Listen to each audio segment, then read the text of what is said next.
ഇതാണ് ഉരുൾപൊട്ടി വന്ന വഴിയാണത്. പുഴ ഇതിൻ്റെ ഈ വീടിൻ്റെ അങ്ങേ ഭാഗത്തു കൂടെയാണ് പുഴ പോകുന്നത്. രക്ഷാപ്രവർത്തനമാണ് സജീവമായിട്ട് നടക്കുന്നത്. അത് ആ വീടിൻ്റെ മുകളിൽ ആളുണ്ട്.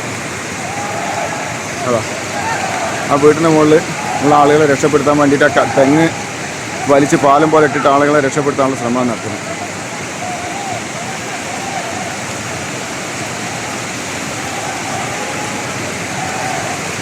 ആ വീടിൻ്റെ മൂലയിലേക്കാണ് വണ്ടിയാണ് തല കുത്തനായി നിൽക്കുന്നത്. അതായത് കാറ്. എന്തായാലും വളരെ പ്രയാസപ്പെടുത്തുന്ന കാഴ്ചകളാണ്. ഒരുപാട് വീടുകൾ, എണ്ണി പറയാൻ പറ്റാത്തത്ര വീടുകൾ പോയിട്ടുണ്ട്.